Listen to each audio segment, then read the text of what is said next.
ఈ నెల 29వ తేదీన జరిగే చొల్లంకి అమావాస్య తీర్థానికి వచ్చే భక్తులకు ఎటువంటి అసౌకర్యం కలగకుండా చర్యలు తీసుకుంటున్నామని కాకినాడ ఎంఎస్ఎన్ చార్టీస్ ఈవో దేవాదాయ ధర్మాదాయ శాఖ assistant commissioner Vijayalakshmi, Karapa MPDO Anupama తెలిపారు.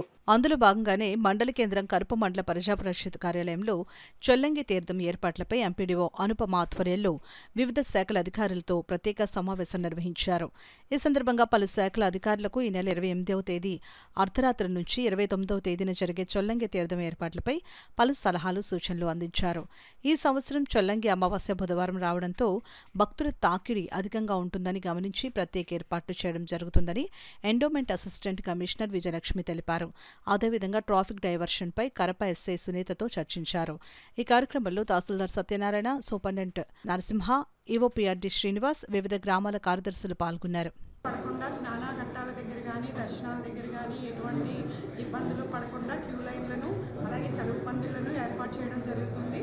అలాగే చంటి బిడ్డలకి, భార్యాభర్తలకి, అలాగే వచ్చినటువంటి భక్తులకి అందరికీ కూడా వేడిగా పాలు, ఉచిత అన్న ప్రసాదం కూడా వారికి ఏర్పాటు చేయడం జరుగుతుందండి. తర్వాత ట్రాఫిక్ని కూడా మనం ఇక్కడ నుంచి రెగ్యులర్గా వెళ్ళే వేలో కాకుండా ఆ రోజు తీర్థం పురస్కరించుకొని ట్రాఫిక్ని డైవర్ట్ చేయడం జరుగుతుంది.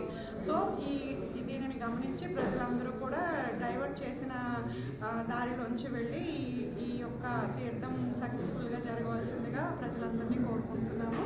అలాగే ఎటువంటి సమస్య వచ్చినా కూడా అక్కడ పోలీసులు మేము కూడా అందుబాటులో ఉంటాము.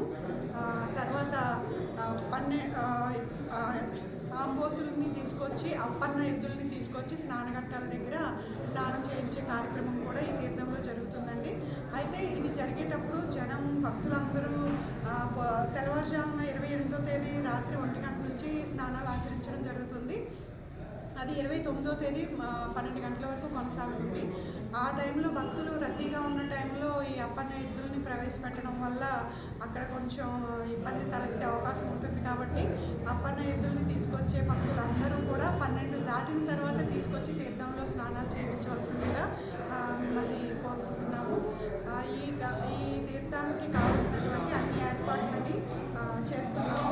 భక్తులు ఈ సౌకర్యాలన్నింటినీ కూడా వినియోగించుకొని